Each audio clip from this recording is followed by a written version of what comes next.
Olá! Hoje a gente vai analisar um conteúdo publicado na plataforma Encher os Olhos, que propõe uma reflexão bem interessante sobre o que significa ter um caráter provado. O autor usa a jornada de Timóteo, sabe, para nos dar um mapa de como a verdadeira confiança é construída. Pois é, o que me chamou a atenção logo de cara foi como o argumento é estruturado. Não é só teoria, tem um peso muito prático em como os pontos são apresentados. E o texto já começa com essa pergunta, que é o coração da nossa conversa. Em um mundo cheio de incertezas, achar resposta para isso é crucial. Exato. E a história de Timóteo que o autor traz serve como um guia bem claro para a gente entender isso na prática, no dia a dia. Então, a estrutura do nosso bate-papo vai ser essa. Primeiro, vamos observar o desafio da confiança hoje em dia. Depois, vamos estabelecer o que é de fato o caráter provado. E aí analisamos os 3 pilares que o texto aponta como fundamentais na construção desse caráter: a família, a mentoria e as provações. Por fim, a gente vê como isso tudo se torna um legado. Ok, vamos começar pelo ponto de partida que o autor estabelece e ele toca numa ferida, né? A dificuldade que a gente sente hoje em encontrar pessoas que sejam realmente confiáveis, de verdade. O texto pontua que essa desconfiança generalizada é o cenário atual. E é justamente por isso que o exemplo de Timóteo se torna tão relevante. Ele deixa de ser só um personagem da história e vira um estudo de caso sobre como de fato se constrói uma reputação sólida e confiável. Certo, mas vamos definir isso direito? O que o texto quer dizer exatamente com um caráter provado? A análise que o autor faz do termo é bem precisa. Exatamente.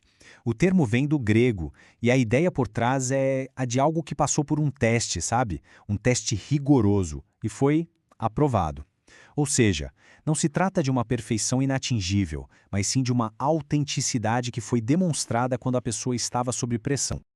E essa metáfora que o texto usa é fantástica. Ela refina a nossa percepção. O caráter não nasce pronto, ele é forjado. As dificuldades, os desafios da vida funcionam como o fogo do ourives, sabe? Purificando o metal e mostrando qual é a sua verdadeira essência. Isso é muito poderoso. Se o caráter é forjado, então a pergunta óbvia é: onde esse processo todo começa? No caso de Timóteo, o autor deixa bem claro: a base de tudo foi o lar. A análise do texto mostra que a formação de Timóteo não veio de aulas formais ou lições isoladas.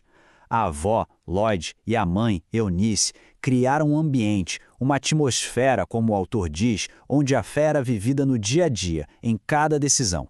Foi uma educação prática, não só teórica. Então, com essa base familiar bem sólida, Timóteo estava preparado para o próximo pilar que o texto enfatiza na sua formação: uma mentoria que realmente o transformou. E aqui tem um detalhe que não pode passar despercebido. O autor observa como os temperamentos deles eram diferentes, contrastantes até. O zelo de Paulo encontrava um equilíbrio na modéstia e gentileza de Timóteo. Isso nos mostra que uma boa mentoria não busca criar uma cópia, mas sim complementar forças. Exato. O texto enfatiza que essa mentoria ia muito além da teoria. Paulo dividiu a vida com Timóteo.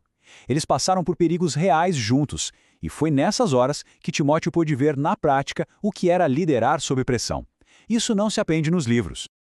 E isso se conecta perfeitamente com o próximo elemento que o texto propõe como crucial no processo: o poder que as provações têm de refinar o caráter. E aqui está uma mudança de perspectiva que o artigo propõe e que é muito prática. Em vez de ver as dificuldades como algo a ser evitado a todo custo, elas são apresentadas como o verdadeiro laboratório onde o caráter é testado, provado e finalmente aprovado. Esse é o teste de fogo, né? O autor pontua que qualquer um consegue parecer uma pessoa boa quando tudo está tranquilo, mas é a reação a uma ofensa, a uma crítica injusta, que realmente mostra a solidez e a verdade do caráter de alguém. Certo. A análise histórica é fantástica, mas como o autor aplica isso aos nossos dias? Qual é o legado prático que essa história de quase 2000 anos nos deixa hoje? O modelo de Timóteo é traduzido pelo autor nesses 3 conselhos bem práticos e que não perdem a validade. Encare os desafios como chance de crescer, busque de forma ativa a orientação de mentores e, por fim, construa um lar que seja essa base sólida para as próximas gerações. É um ciclo. Então, no fim, a conclusão que o texto nos leva é essa: um caráter provado não é um acidente, não acontece do nada. É o resultado de um processo intencional. Um processo que exige tempo, escolhas diárias, bons relacionamentos e, claro, uma base espiritual firme. É assim que uma pessoa se torna um porto seguro de confiança para os outros. E a análise termina nos deixando com essa reflexão. É uma pergunta que fica no ar.